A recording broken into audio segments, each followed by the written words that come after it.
Hey there everybody, welcome to Auto Bears, and this is a car I've been really looking forward to testing. It's Subaru's first EV, the Solterra.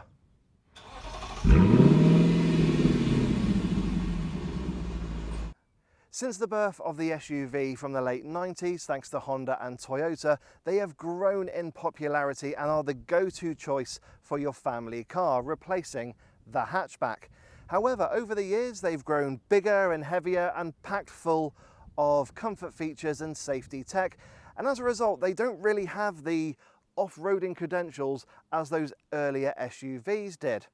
And that's actually now moved into the EV segment as well, with still manufacturers producing electric vehicles as SUVs, but again, not having that off-roading credential. Until now. You see, I've got here the Subaru Solterra, and Subaru say that this is an electric SUV that can go off-road. So, I've had the Solterra for a week and I'm going to answer a couple of questions. Number one, what is the Solterra like to drive? And number two, should you consider it in what is actually a very new but highly competitive EV SUV segment? Stick with me to find out. Now, before I talk about the Solterra's styling, I do want to quickly mention that this is being built in partnership with Toyota, and essentially underneath the drivetrain, the batteries, etc., are pretty much from a BZ4X. However, the exterior look and some of the software touches have been tweaked by Subaru to make it more Subaru-ish. But when it does come to the styling, I will be honest, I prefer the look of the Solterra to the BZ. At the front, it looks a little bit more cohesive and a little bit less fussy. I do like the distinctive daytime running lights. You can easily recognize the Solterra when it's on the road. We have got some really nice chunky proportions, especially from its profile view. It definitely looks like an SUV. We got nice 20-inch alloy wheels with a bit of a sidewall to the tyre, so this should be a comfortable car to drive. And then at the back of the car, we've got a nice chunky angular back end, and we've actually got quite a large piece of glass on the rear as well. And as you'll find out in a little bit, that actually kind of helps with the boot shape and size. But let me know what you think of the Solterra's looks in the comments section below. Do you prefer it to the BZ, or do you actually prefer the BZ to the Solterra? Let me know. But I definitely think it is a striking looking car. Yes, it's not as bold as something like an Ioniq 5, but it's not as plain Jane, say, as a Mercedes EQA. But on that note, I think it's time we stop looking at the exterior of the Solterra and see what it's like on the inside. Sat in the front of the Solterra, you are greeted by a very comfortable, very well equipped, and actually quite a quirky looking interior. It's definitely different to other EVs I've driven recently. Now, because this is a proper SUV, getting in and out of the Solterra is really easy because of that raised driving position. So if you do suffer from any kind of mobility issues, then this is definitely one to consider. And then once you're sat in the driver's seat, you find that the seats themselves are very comfortable. They do hold a big bear like me in place, and there's a huge amount of adjustment. Also in the steering, where you got both rake and reach adjustment. But I will advise that because of the digital driver's display and its location, it feels kind of Peugeot-esque, where you have to kind of be wary that the steering wheel can actually block your view of the display. So for example, for myself, I do need to get it down a little bit to about there. And there you go, I'm sorted. But yeah, there is a good amount of adjustment in here. But like I said, this could be a bit of a deal breaker for some buyers. So just be aware of that. And then when it comes to things such as interior quality, it's actually pretty good in here. Now on the dashboard, we have got some soft touch plastic here. When I say plastic, it's more kind of recycled materials, as well as on the side of the dash here. We've got soft touch plastics on top of the door and on the door panel, as well as on the armrest. And then here on the center console, we have got some piano black plastic with a bit of kind of metal effect trim on the side.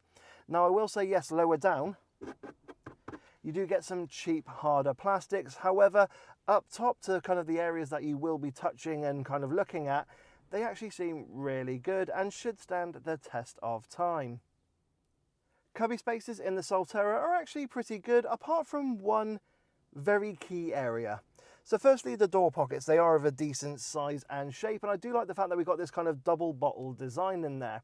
We can get up to a medium-sized bottle of drink in there, but they're not lined with any fabric, so loose items will rattle around a bit.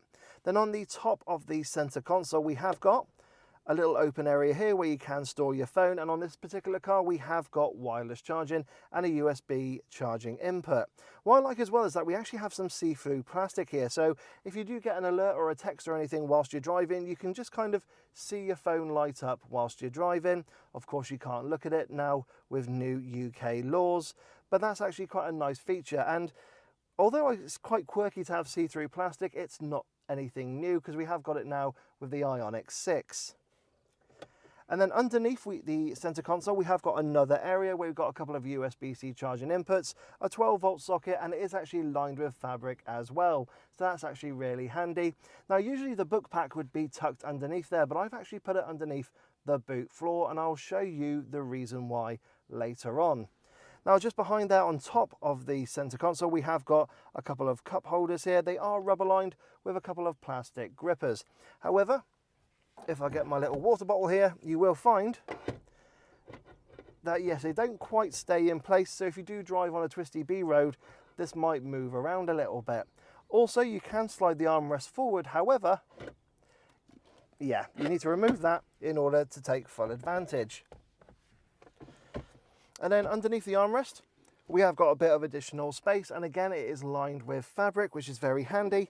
But you can remove this tray area and it unveils a lot more space underneath, but it is very hard and scratchy plastics underneath. So Subaru, could we please get that covered with either rubber lining or cloth or fabric, just so that loose items won't rattle around in there. So that's my request, please. And then finally, we've got the glove box, which is, well, we don't have one. And that's quite a unique feature on a car. I don't quite know the reasoning for it, but the only benefit I have kind of come across is I have had a passenger in the car who's 6'4", and he loved the fact that his knees could go, well, all the way under, basically. If the seat needed to be moved forward, he basically wasn't wanting for space. So if you've got any very tall friends that you're happy to have as a passenger, they will absolutely love that. And it is the same in the BZ4X and also the Lexus RZ. So it is a unique feature that's within the three manufacturers. But yeah, when it comes to the cubby spaces here in the Solterra, they are pretty good, but that is kind of the one big question mark. Why get rid of the glove box? Now, when it comes to buttons here in the Solterra's cabin, we've got a mixture of physical and touch sensitive. Now, the touch sensitive ones are just below the infotainment screen, and they deal with pretty much all of your dual zone climate control features, apart from a few rocker switches, which deal with things like temperature, fan strength, and direction. So I do like the fact we've got physical buttons for those.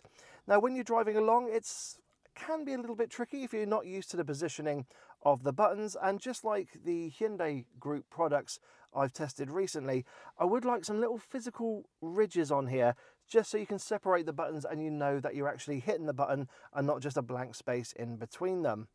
And then on the center console, we have on the left hand side got your drive mode and X mode buttons. We've also got a grip select, your 360 camera, and your traction control button. We've got your gear select in the middle, and on the right hand side we've got your electric handbrake, your auto hold, and your heavy regen set button. And we've also got a big power button there to turn the car on and off. Then on the left of the steering wheel, we have got a couple of buttons here that do things like the instrument cluster brightness and also resetting your trip computer. The steering wheel controls are quite unique in the way that they're set up and the design of the wheel itself.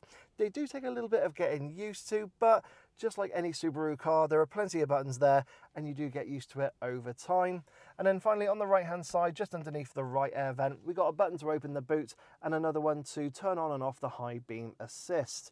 So all in all, when it comes to the kind of physical buttons and touch sensitive ones, there's a nice mixture, but it has just got the same little issue that I've experienced with other cars in this segment, where I just like some little grooves here so I can just identify where the buttons are, especially when I'm driving at night. It's just so it just means I know that I'm hitting that button rather than the blank space in between them. Now, when it comes to the infotainment system, it's a 12.3-inch screen, and as soon as it fires up, you can tell instantly it is a Toyota system, which is no bad thing. I mean, the graphics are nice and clear, it's easy to read when on the move. It's actually very responsive as well whilst you're driving. What I like is that you do have the actual shortcut buttons on the right-hand side of the screen and not the left, so it makes it easy to touch when on the move. Granted, some of the buttons then that you need to press are on the left-hand side, and you do have to reach quite a bit whilst you're driving. You do get things like Apple CarPlay and Android Auto, and with CarPlay you get it both wireless and tethered, so that's actually a really nice feature as well. But all in all, it's actually a really nice system, and as I said, it is very responsive and it is pretty clear. I mean, yes, there are other systems out there where you get a few more extras in the menu system, but you know what, for day-to-day driving, I've had no issues with it whatsoever. Also, something I really do like is when you've got the 360 cameras in use, the actual clarity of the cameras is really good as well, and that's something I really enjoyed using. And then in front of the steering wheel, we have got a 7-inch digital dashboard display. Now, 7 inches doesn't sound too big, but there are cars out there which have got very similar size systems. So this seems to be the norm in the way it's kind of sized and set up. But what I like as well is that it is quite far away and it is raised quite high as well on the dashboard, so it kind of feels like a head-up display. Reminds me a little bit of my old Honda Civic, where basically as you're driving you don't really have to take your eyes too far off the road to see things like the speedometer or any kind of information whilst you're driving. So I really do like that. And then you can access the menu systems on the left-hand side of the steering wheel, and on the right-hand side that does things like your radar guided cruise control. And then finally there is a third display in here, and it's here with the rear view mirror, and if I just tweak this, it turns on the camera so I can see what's going on behind me.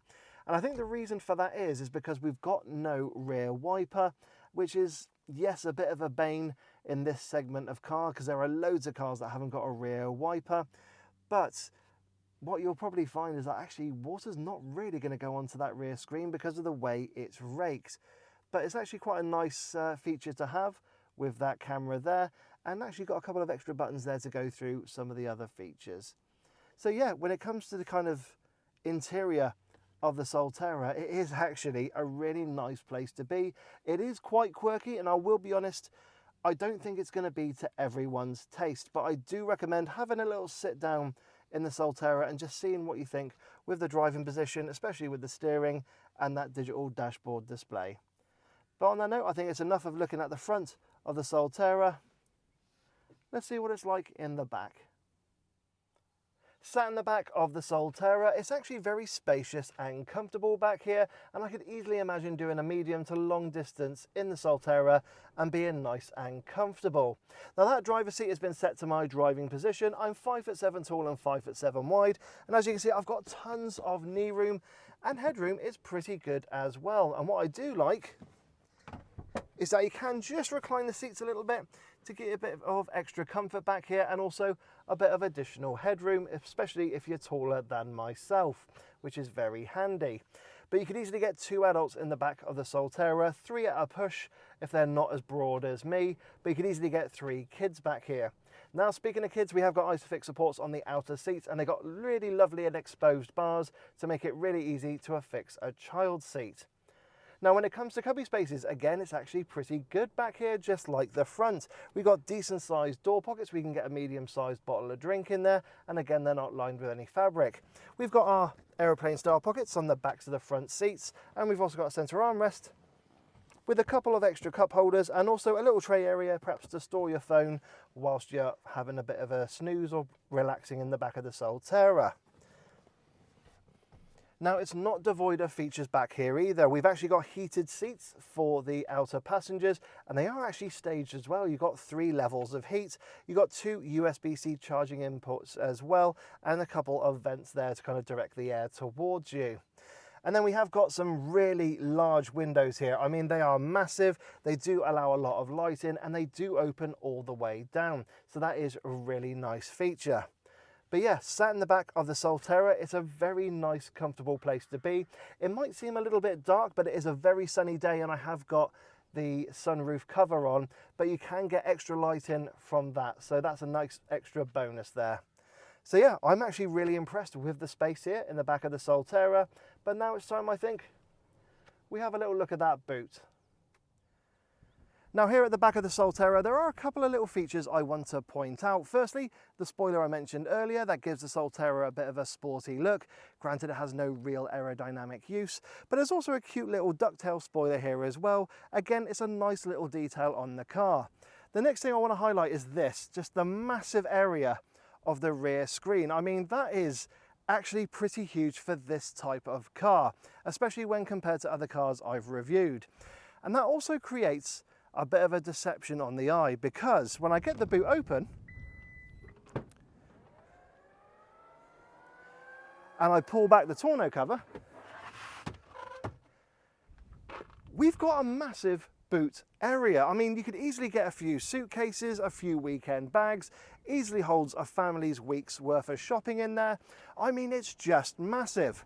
But here's the thing, it's 441 litres, which is, well, actually quite small for this class.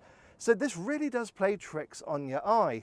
But what I love as well is that it is a massive wide square load area. We've got no load lip whatsoever to navigate over. And actually the load lip is quite low itself, so dogs can easily jump in and they'll definitely appreciate the extra glass. Now when it comes to features, it is lacking a few. I mean, we've got some tethering hooks, but they're not really the most sturdy. They are plastic. We have got some shopping hooks here, which are very handy. And that's about it.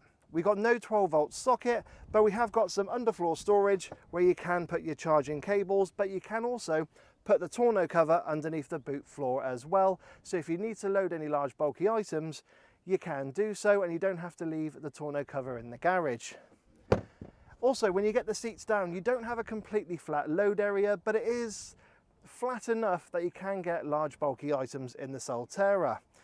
So yeah, I actually really like the practicality of the Solterra, but it's just deceptive. I would have thought this was more than, say, an Ioniq 5, but surprisingly it's not. But it is still a very useful amount of space. And on that note, I think it's time we take the Solterra for a drive and see what it's like on the road. But before we do, there is one feature I also really do like, and that is the fact that I can lock the car from a little button next to the boot button here. So I do like that feature. And also something else, we've got 2 cameras there. Weird. So once you start driving the Solterra, first impressions, they're really going to surprise you, because this is a really lovely electric car to drive. It's very quiet, very easy to drive as well, and extremely comfortable. Now, because this is a big proper SUV, when it comes to visibility, we've got a great view of the road ahead. The A-pillars are actually not too thick, and I've not found myself looking around them at any junctions, which has been a real blessing. The wing mirrors are of a real decent size and shape, and they do come with blind spot monitoring as standard on both trim levels. If I look over my shoulder, I do see there is quite a thick C-pillar there. Again, it does create a bit of a blind spot, but I've got that blind spot monitoring. And then finally, the view out of the back of the Solterra is actually really good. It's a decent size window, as I've already showed you, and as a result, rear visibility, yeah, is really good, and there's no obstruction from the rear headrest, so I do like that. The other thing as well is we don't have a rear wiper on the Solterra, and I know that's a bugbear for a lot of consumers out there. However, Subaru have thought about getting past that, so with a little flick, I can see behind me using a rear view camera, so that is really handy. But in the meantime, I tend to prefer it as the standard mirror. So yeah, first impressions of the Solterra once you get driving, hugely positive. You will be pleasantly surprised.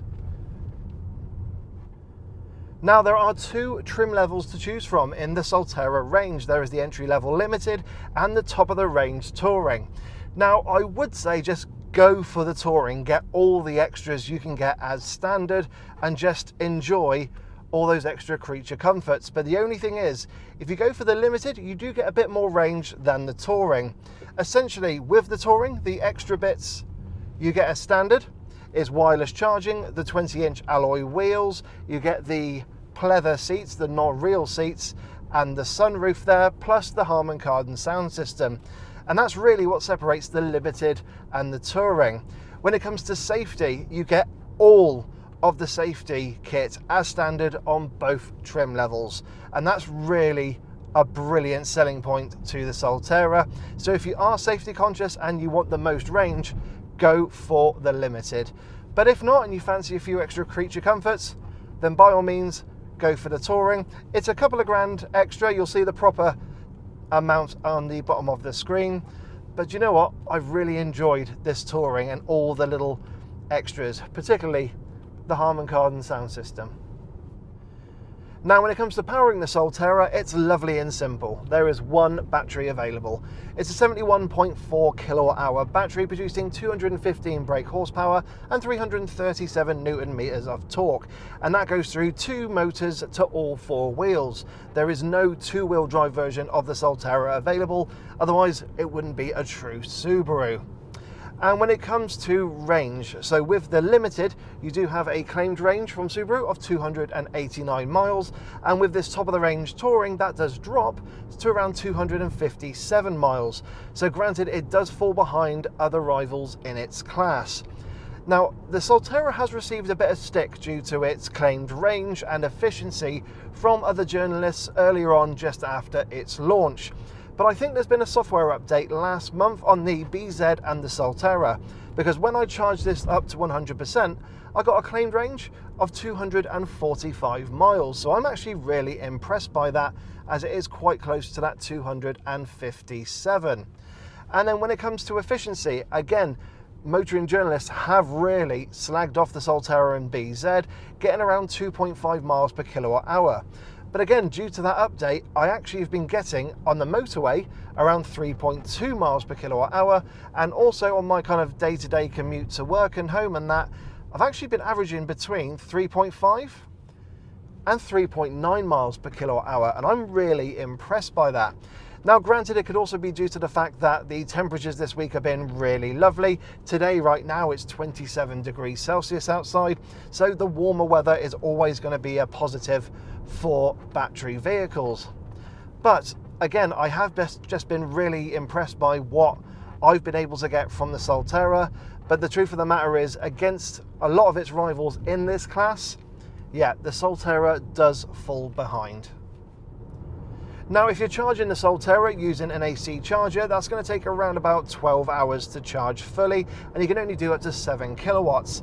If you go with a DC charging, you can only go up to 150 kilowatts of charging, so you can go from 10 to 80% in around 30 minutes or so, which is not too bad. But of course, if you look at the Hyundai Group cars, they can better the Solterra by having that magic 18 minutes from 10 to 80%.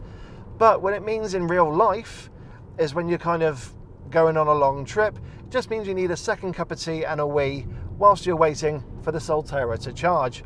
Now, on a 75 kilowatt charger, I've actually experienced going from 8 to 80% in around 39 minutes. So that's what I've managed to experience with the Solterra. So when it comes to charging, yes, it's not too bad, but of course there are going to be rivals out there that can better it, particularly those from Hyundai Group. Now, when it comes to the regen braking of the Solterra, it's actually not too bad. You've got the flappy paddles on the back of the steering wheel, and you can adjust the levels of regeneration up to a maximum of 4. However, I would just recommend going straight to pressing the button on the center console, and you get the strongest regen setting. But it's not enough to be classed as proper one-pedal driving, like something you would get from a Polestar 2 or the Hyundai Group vehicles. But it's got a decent amount of regen, and when you do take your foot off the accelerator, the charge bar goes to around about 70%. So you are getting a decent amount of regen coming back into the Solterra, but it's just the fact of, unfortunately, you don't have true one-pedal driving like you do with some of its rivals. But really, in terms of everyday driving, I've not had any major issues with it. Yes, of course, I've had to use the brake, but, you know, that's just a small thing to overcome. But on roads like this here in the Yorkshire Dales, the regen has been working overtime with all the crests and bumps and hills I've been driving up and down. So what's the ride and refinement like in the Solterra? Well, as you heard me at the beginning of the driving part of the review, I said that this is very comfortable, and I was really surprised by it, because this is a very comfortable car to drive. Even on these 20-inch alloy wheels that I've got on the Touring trim, it deals with the bumps and imperfections really well, but I will mention the fact that at low speed it does feel a little bit unsettled, and you can feel the bumps and imperfections come through into the cabin. But once you speed up, it just settles really nicely, and again it just deals with those bumps and imperfections really well. There's actually a level crossing at a humpback bridge near to where I live, and when I go over that level crossing, I can't hear myself going over the tracks. I actually can't feel it either. It just deals with them really well. This is definitely much more comfortable than a Polestar 2 and even a Tesla Model 3 when it comes to ride comfort. Yes, I have now finally driven a Tesla product. So actually it's a very comfortable car to drive.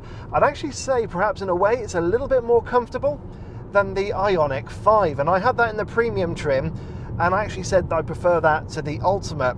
So yeah, granted, having the top of the range trim with the Solterra is more comfortable than the top of the range trim on the Ioniq 5. So yeah, it means you can do a long journey in the Solterra, and I have done a couple of them, and it's just a really lovely cruiser.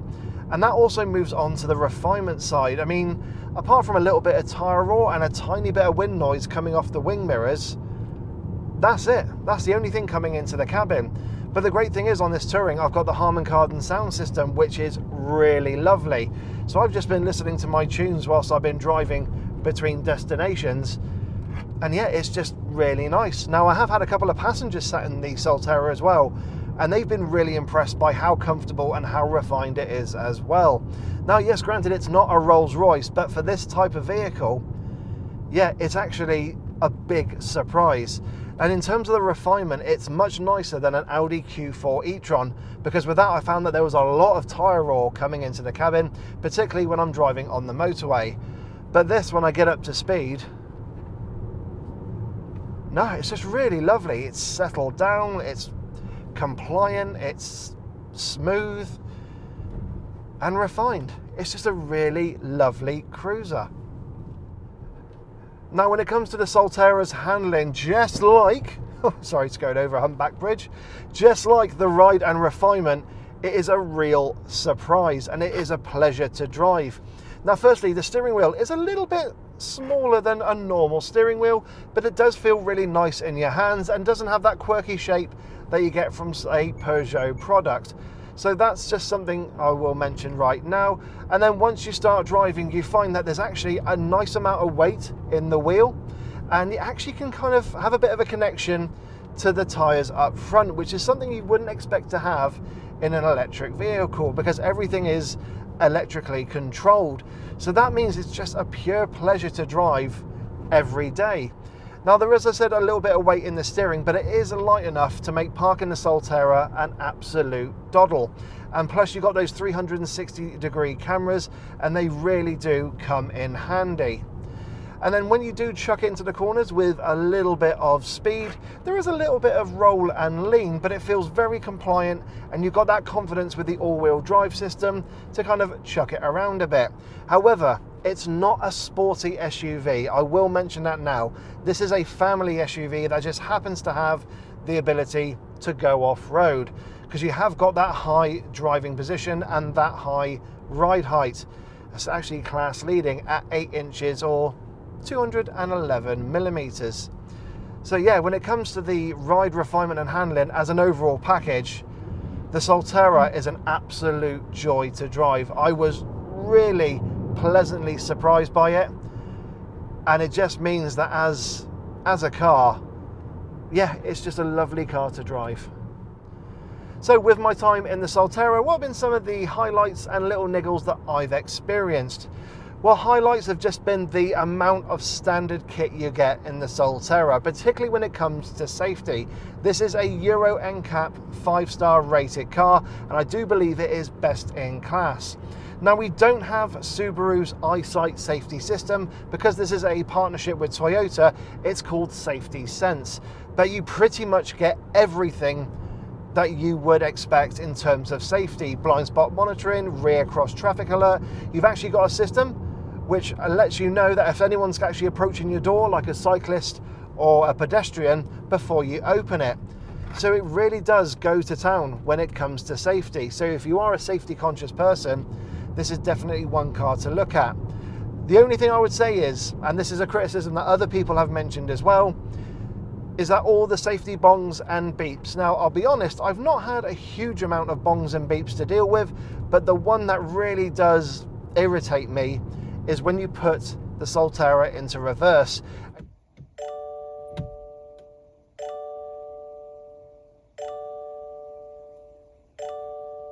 You don't want that when it's in reverse. You just want one bong to let you know you're in reverse, and then that's it.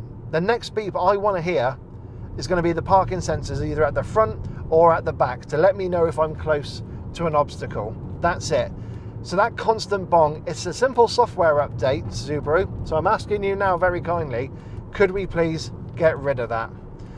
And then in terms of other little niggles, well, I have found that if I'm using the rear view camera instead of the mirror, if I have got the blind open for the sunroof, you do get a bit of reflection on there. So I actually end up going back to just using the standard mirror. And then in terms of pros, well, again, as I mentioned, we've got all the comfort settings, we've got all the, just this ability to go off-road. I mean, it really has got that capability if you watch my off-road review. But yeah, there's been very few and far between in terms of niggles that I've experienced with the Solterra, which is actually one thing I'm really happy with. There is actually one other thing I will mention now, and it comes down to the memory settings. So when it comes to things like the auto hold and the regen button, I want them on all the time, but you have to turn them on every time you get into the Solterra. So that's just another niggle just to let you know about. But yeah, other than that, I mean, it's been an absolute joy. I've really, really enjoyed it. Actually, before we go on to the conclusion, there's one more. If you turn on and turn off the air conditioning, you get a big drop in range, around 20 miles or so. So just be aware of that again. If you are looking at the Solterra, that even though it could say 240 miles range, you turn on the air conditioning, and on a couple of days today, this week, it's been around 28 degrees centigrade. Yeah, that range does drop instantly. So again, just something to be aware of. So what are my thoughts on the new Subaru Solterra electric SUV? Well, I'll be honest, I'm really impressed by it. I was not expecting it to drive as well as it does. I mean, it rides beautifully, handles really well, and it's just a really nice, comfortable car to be in. Now, as an electric vehicle, yes, it does fall behind some of its rivals, particularly those from Hyundai Group, when it comes to range and charging capabilities. And I also feel that the Solterra is probably going to be a bit of a rare car on the streets. I just can't see loads of them being sold, namely because people will probably look at the Toyota equivalent just because of, well, it's a Toyota, you know, they're one of the biggest manufacturers on the planet. Sorry, I'm just gonna slow down a bit as it is torrential rain. But as a first electric car attempt from Subaru, even though technically it is a BZ underneath, I think it's a very good car. I think it's kind of like what Ford had with the Mustang Mach-E. It's very good in some areas, but poor in others, especially when compared to its rivals. So all I would say is, if you are after an electric car that has the ability to go off-road and go places other electric SUVs cannot, this is the one to go for, because nothing else can do what this car can do off-road. So yeah, the Subaru Solterra is a car that I like. I actually mean this. I could see myself in one. I could see myself driving this every day and owning one. It's that kind of unique and quirky.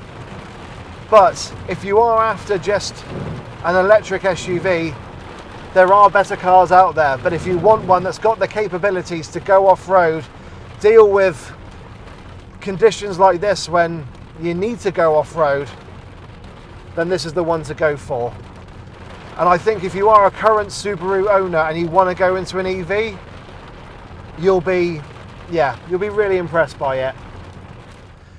So everyone, I hope you've enjoyed my review of the new Subaru Solterra. As always, don't forget to like, don't forget to subscribe and hit that bell notifications icon to let you know when I, Dave the Auto Bear, bring out a new video. If you've got any questions about the Solterra and my time with it, please put them down in the comments section below. Of course, I'm on social media, Facebook, Instagram and Twitter, so don't forget to follow on there as well. But guys, yeah, I hope you've enjoyed the video. I hope you're all having a great day, and I'll catch you all in the next one. So take care, everybody, and bye-bye. Sorry, I was just looking there. There's actually one of the, is it called the Grenadier from Ineos or Ineos? Yeah, it's basically, it's just like a new Defender. They're a new brand, and actually they've got a dealership not too far away from where I'm filming today.